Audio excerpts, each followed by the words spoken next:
आज सुनते हैं बृहस्पतिवार व्रत कथा। तो एक बार बोलिए प्रेम से विष्णु भगवान की जय, लक्ष्मी माता की जय। भारतवर्ष में एक प्रतापी और दानी राजा राज्य करता था। वह नित्य गरीबों और ब्राह्मणों की सहायता करता था। यह बात उसकी रानी को अच्छी नहीं लगती थी। वह न ही गरीब को दान देती और न ही भगवान का पूजन करती थी और राजा को भी दान देने से मना किया करती थी।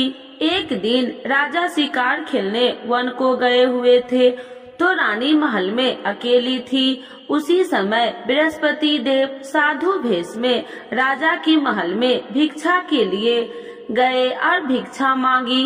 रानी ने भिक्षा देने से इनकार कर दिया और कहा, हे साधु महाराज, मैं तो दान पुण्य से तंग आ गई हूँ। मेरा पति सारा धन लुटाते रहते हैं। मेरी इच्छा है कि हमारा धन नष्ट हो जाए, फिर न रहेगा बांस, न बजेगी बांसुरी। साधु ने कहा, देवी तुम बड़ी विचित्र हो।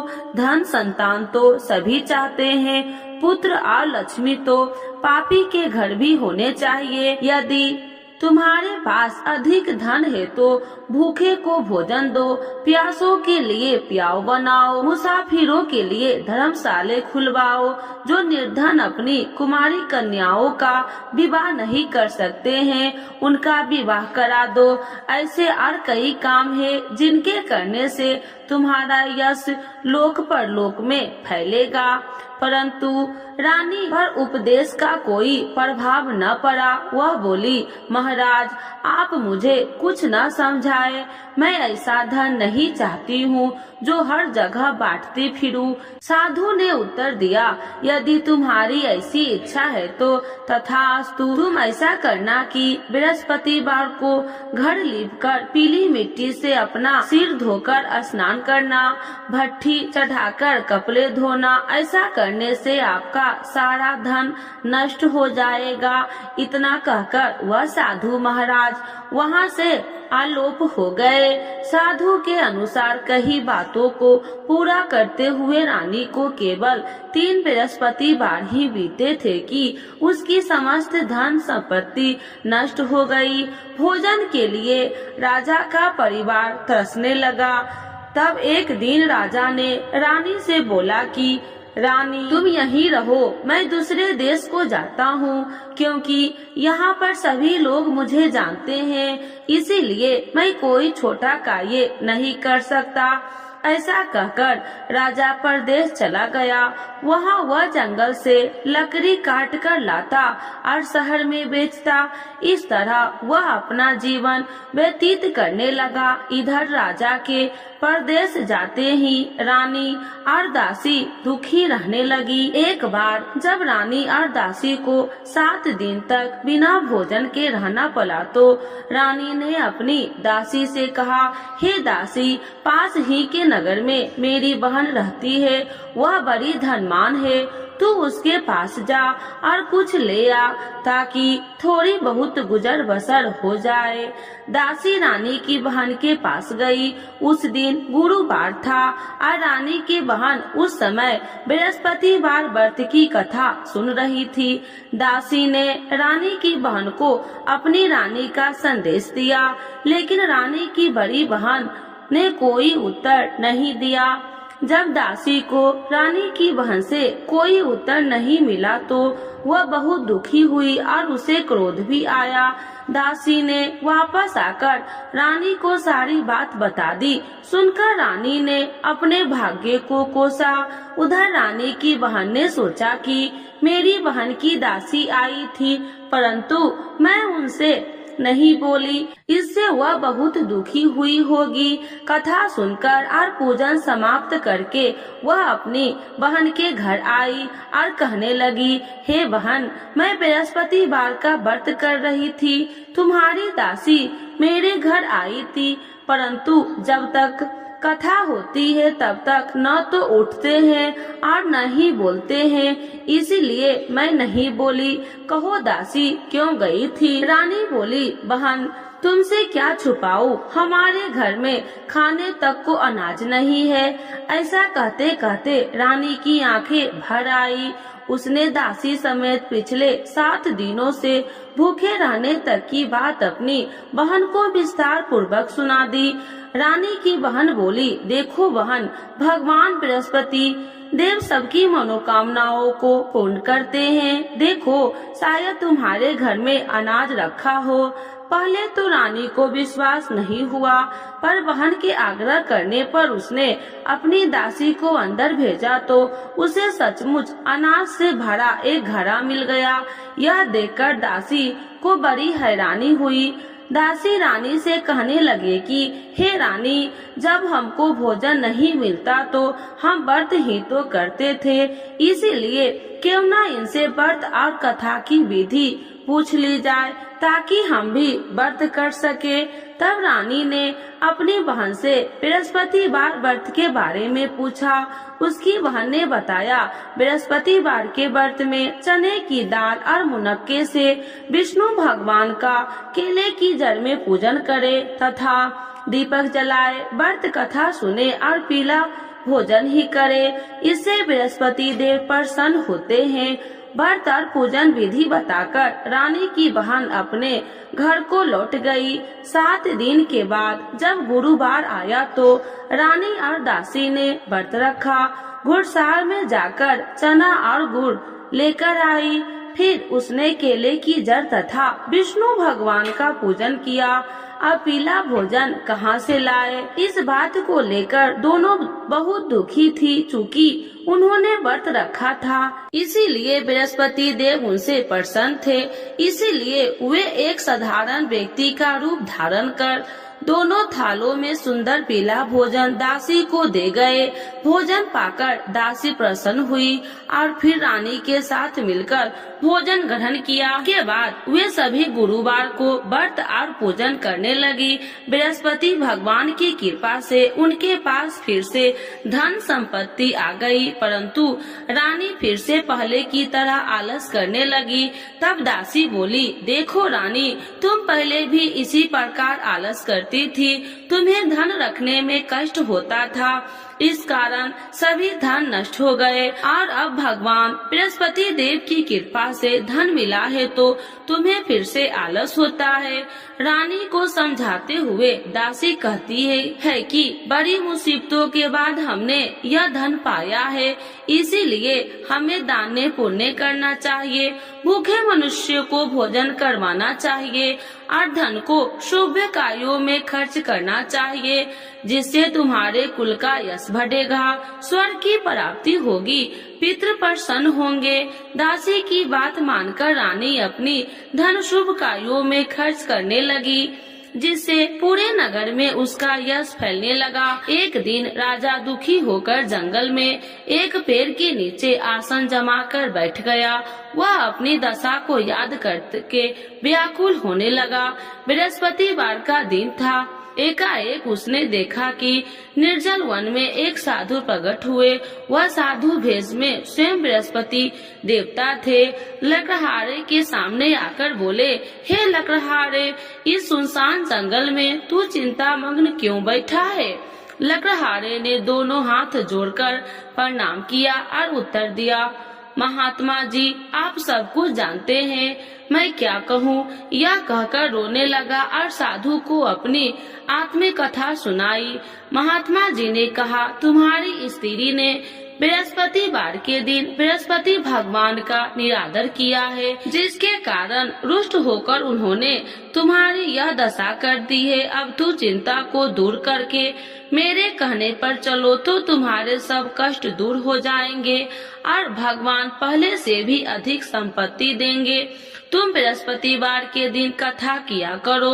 2 पैसों के चने मुनक्के लाकर उसका प्रसाद बनाओ और शुद्ध जल से लोटे में शक्कर मिलाकर अमृत तैयार करो। कथा के पश्चात अपने सारे परिवार और सुनने वाले प्रेमियों के अमृत व प्रसाद बांटकर आप भी ग्रहण करो। ऐसा करने से भगवान तुम्हारी सब मनोकामनाएं पूरी करेंगे। साधु के ऐसे वचन सुनकर लकड़हारा बोला, हे प्रभु, मुझे लकड़ी बेचकर इतना पैसा नहीं मिलता जिससे भोजन के उपरांत कुछ बचा सकूं। मैंने रात्रि में अपनी स्त्री को व्याकुल देखा है। मेरे पास कुछ भी नहीं जिससे मैं उसकी खबर मांगा सकूं। साधु ने कहा, हे लकड़हारे, तुम किसी बात की चिंता मत करो। बृहस्पतिवार के दिन तुम रोजाना की तरह लकड़ियां लेकर शहर को जाओ। तुमको रोज से 2 गुना धन प्राप्त होगा, जिससे तुम भली भांति भोजन कर लोगे तथा बृहस्पति देव की पूजा का सामान भी आ जाएगा। इतना कहकर साधु अंतर ध्यान हो गए। धीरे धीरे समय व्यतीत होने पर फिर वही बृहस्पतिवार का दिन आया। लकड़हारा जंगल से लकड़ियां काटकर किसी शहर में बेचने गया। उसे उस दिन और दिन से अधिक पैसा मिला।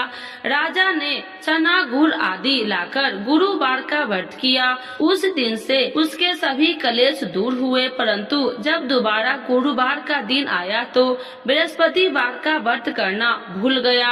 इस कारण बृहस्पति देव भगवान नाराज हो गए। उस दिन उस नगर के राजा ने विशाल यज्ञ का आयोजन किया तथा शहर में यह घोषणा करा दी कि कोई भी मनुष्य अपने घर में भोजन न बनावे, न आग जलावे। समस्त जनता मेरे यहाँ भोजन करने आवे। इस आज्ञा को जो न मानेगा उसे फांसी की सजा दी जाएगी। इस तरह की घोषणा संपूर्ण नगर में करवा दी गई। राजा की आज्ञा अनुसार शहर के सभी लोग भोजन करने के लिए लकड़हारा कुछ देर से पहुँचा, इसीलिए राजा को उसको अपने साथ घर ले गए और ले जाकर भोजन करा रहे थे तो रानी की दृष्टि उस खूंटी पर पड़ी जिस पर उसका हार लटका हुआ था। वह वहाँ पर दिखाई नहीं दिया। रानी ने निश्चय किया कि मेरा हार इस मनुष्य ने चुरा लिया है। उसी समय सिपाहियों को बुलाकर उसको कारागार में डलवा दिया। जब लकड़हारा कारागार में पड़ गया और बहुत दुखी होकर विचार करने लगा कि न जाने कौन से पूर्व जन्म में कर्म से मुझे यह दुख प्राप्त हुआ है, और उसी समय साधु को याद करने लगा जो कि जंगल में मिला था। उस समय तत्काल बृहस्पति देव साधु के रूप में प्रकट हुए और उसकी दशा को देखकर कहने लगे, अरे मूर्ख, तूने बृहस्पति देव की कथा नहीं करी, इस कारण तुझे दुख प्राप्त हुआ है। अब चिंता मत कर। बृहस्पतिवार के दिन कारागार के दरवाजे पर 4 पैसे पड़े मिलेंगे। उनसे तू बृहस्पति देव की पूजा करना, तेरे सभी कष्ट दूर हो जाएंगे। बृहस्पतिवार के दिन उसे 4 पैसे मिले। लकड़हारे ने कथा कही। उसी रात्रि को बृहस्पति देव ने उस नगर के राजा को स्वप्न में कहा, हे राजा, तुमने जिस आदमी को कारागार में बंद कर दिया है वह निर्दोष है, वह राजा है, उसे छोड़ देना। रानी का हार उस खूंटी पर लटका है। अगर तू ऐसा नहीं करेगा तो मैं तेरे राज्य को नष्ट कर दूंगा। इस तरह रात्रि में स्वप्न को देखकर राजा प्रातः काल उठा और खूंटी पर हार देकर लकड़हारे को बुलाकर क्षमा मांगी तथा लकड़हारे को योग्य सुंदर वस्त्र आभूषण देकर विदा कर दिया। बृहस्पति देव की आज्ञा अनुसार लकड़हारा अपने नगर को चल दिया। राजा जब अपने नगर के निकट पहुंचा तो उसे बड़ा आश्चर्य हुआ। नगर में पहले से अधिक बाग, तालाब, कुएं तथा बहुत सी धर्मशाले, मंदिर आदि बन गई है। राजा ने पूछा, यह किसकी बाग और धर्मशाला है? तब नगर के सब लोग कहने लगे कि यह सब रानी और दासी के है। तो राजा को आश्चर्य हुआ और गुस्सा भी आया। जब रानी ने यह खबर सुनी कि राजा आ रहे हैं तो उन्होंने दासी से कहा, हे दासी, देख राजा हमको कितनी बुरी हालत में छोड़ के गए थे। हमारी ऐसी हालत देखकर वो लौट न जाए, इसीलिए तू दरवाजे पर खड़ी हो जा। आज्ञा अनुसार दासी दरवाजे पर खड़ी हो गई। राजा आए तो उन्हें अपने साथ लिवा आई। तब राजा ने क्रोध करके अपनी रानी से पूछा कि यह धन तुम्हें कैसे प्राप्त हुआ है? तब उन्होंने कहा, हमें यह सब धन बृहस्पति देव के इस व्रत के प्रभाव से प्राप्त हुआ है। राजा ने निश्चय किया कि 7 रोज बाद जो सभी बृहस्पति देव की पूजन करते हैं, परंतु मैं प्रतिदिन 3 बार कहानी कथा रोज व्रत किया करूंगी। अब हर समय राजा के दुपट्टे में चने की दाल बंधी रहती थी। दिन में 3 बार कहानी कहता। एक रोज राजा ने विचार किया कि चलो अपनी बहन के यहाँ से आवे। इस तरह निश्चय कर घोड़े पर सवार हो अपनी बहन के यहाँ को चलने लगा। मार्ग में उसने देखा कि कुछ आदमी एक मुर्दे को लिए जा रहे हैं। उन्हें रोककर राजा कहने लगा, अरे भाइयों, मेरे बृहस्पति देव की कथा सुन लो। वो बोले, लो हमारा तो आदमी मर गया है, इसको अपनी कथा को पड़ी है। परंतु कुछ आदमी बोले, अच्छा कहो, हम तुम्हारी कथा भी सुनेंगे। राजा ने दाल निकाली और जब कथा आधी हुई तो मुर्दा हिलने लग गया और जब कथा समाप्त हुई तो राम राम कह के मनुष्य उठकर खड़ा हो गया। आगे मार्ग में उसे एक किसान खेत में हल चलाता मिला। राजा ने उसे देखा और उससे बोले, अरे भाइयों, तुम मेरी बृहस्पतिवार की कथा सुन लो। किसान बोला, जब तक मैं अपनी कथा सुनूंगा तब तक 4 हेरिया जोत लूंगा। जा अपनी कथा किसी और को सुनाना। इस तरह राजा आगे चलने लगा। राजा के हटते ही बैल पछाड़ खाकर गिर गए तथा किसान के पेट में बड़ी जोर का दर्द होने लगा। उस समय उसकी माँ रोटी लेकर आई। उसने जब यह देखा तो अपने पुत्र से सब हाल पूछा और बेटे ने सभी हाल कह दिया। बुढ़िया दौड़ी दौड़ी उस घुड़सवार के पास गई और उससे बोली कि मैं तेरी कथा सुनूंगी, तू अपनी कथा मेरे खेत पर चलकर ही कहना। राजा ने बुढ़िया के खेत पर जाकर कथा कही, जिसके सुनते ही वह बैल उठकर खड़े हो गए। किसान के पेट का दर्द भी बंद हो गया। राजा अपनी बहन के घर पहुंचा। बहन ने भाई की खूब मेहमानबाजी की। दूसरे रोज प्रातः काल राजा जागा तो वह देखने लगा कि सब लोग भोजन कर रहे हैं। राजा ने अपनी बहन से कहा, ऐसा कोई मनुष्य नहीं है जिसने भोजन नहीं किया हो। मेरी बृहस्पतिवार की कथा सुन ले। बहन बोली, भैया, यह देश ऐसा ही है कि पहले यहाँ लोग भोजन करते हैं, बाद में अन्य काम करते हैं। अगर कोई पड़ोस में हो तो देख आऊं। वह ऐसा कहकर देखने चली गई, परंतु उसे कोई ऐसा व्यक्ति नहीं मिला जिससे भोजन न किया हो। अतः वह एक कुम्हार के घर गई जिसका लड़का बीमार था। उसे मालूम हुआ कि उनके यहाँ 3 रोज से किसी ने भोजन नहीं किया है। रानी ने अपने भाई की कथा सुनने के लिए कुम्हार से कहा। वह तैयार हो गया। राजा ने जाकर बृहस्पतिवार की कथा कही, जिसको सुनकर उसका लड़का ठीक हो गया। अब तो राजा की प्रशंसा होने लगी। एक रोज राजा ने अपनी बहन से कहा कि हे बहन, हम अपने घर को जाएंगे, तुम भी तैयार हो जा। राजा की बहन ने अपनी सास से कहा। सास ने कहा कि हाँ चली जा, परंतु अपने लड़कों को मत ले जाना, क्योंकि तेरे भाई के कोई औलाद नहीं है। बहन ने अपने भाई से कहा, हे भैया, मैं तो चलूंगी, पर कोई बालक नहीं जाएगा। राजा बोला, जब कोई बालक नहीं चलेगा तब तुम ही क्या करोगी। बड़े दुखी मन से राजा अपने नगर को लौट आया। राजा ने अपनी रानी से कहा, हम निर्वंशी हैं, हमारा मुंह देखने का धर्म नहीं है और कुछ भोजन आदि नहीं किया।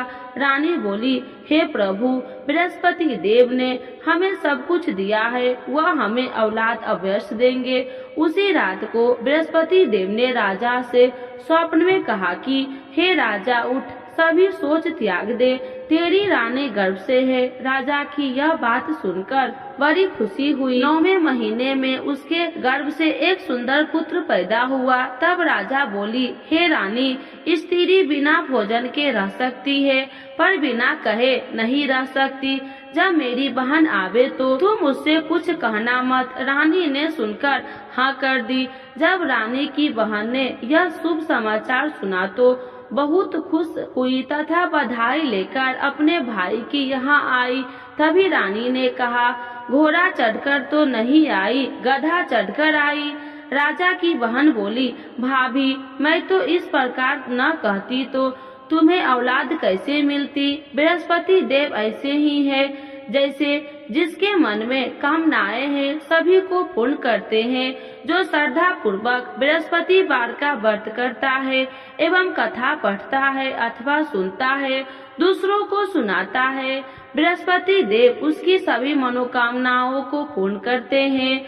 तो एक बार बोलिए प्रेम से, विष्णु भगवान की जय, लक्ष्मी माता की जय। आरती श्री बृहस्पति देव की। ओम जय बृहस्पति देवा, जय बृहस्पति देवा, छिन छिन भोग लगाऊं कदली फल मेवा।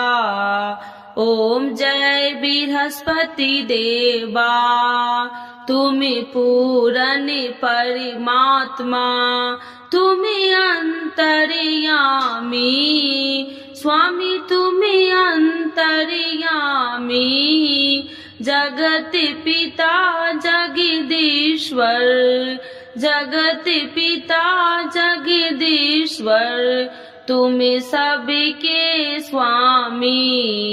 ओम जय बृहस्पति देवा, चरणामृत निज निर्मल, सभी पातकी हरिता, स्वामी सभी पातकी हरिता, सकल मनोरथ दायकी, सकल मनोरथ दायकी, कृपा करो भरिता। ओम जय बृहस्पति देवा, तन मन धन अर्पण कर, जो जन शरण पड़े, स्वामी जो जन शरण पड़े, प्रभु प्रकट तब होकर, प्रभु प्रकट तब होकर, आकर द्वार खरे। ओम जय बृहस्पति देवा, दीन दयाल दया निधि, भक्तन हितकारी, स्वामी भक्तन हितकारी, पापी दोष सब हरिता, पापी दोष सब हरिता, भवि बंधन हारी। ओम जय बृहस्पति देवा, सकल मनोरथ दायकी, सब संशय तारो, स्वामी सब संशय तारो, विषय विकार मिटाओ, विषय विकार मिटाओ, संतन सुखकारी। ओम जय बृहस्पति देवा, जो कोई आरती तेरी प्रेम सहित गावे, स्वामी प्रेम सहित गावे, ज्येष्ठानंद बंद सो, ज्येष्ठानंद बंद सो, सो निश्चय पावे। ओम जय बृहस्पति देवा, स्वामी जय बृहस्पति देवा। तो एक बार बोलिए प्रेम से बृहस्पति देवता की जय, विष्णु भगवान की जय, लक्ष्मी माता की जय, सर्व देवी देवताओं की जय।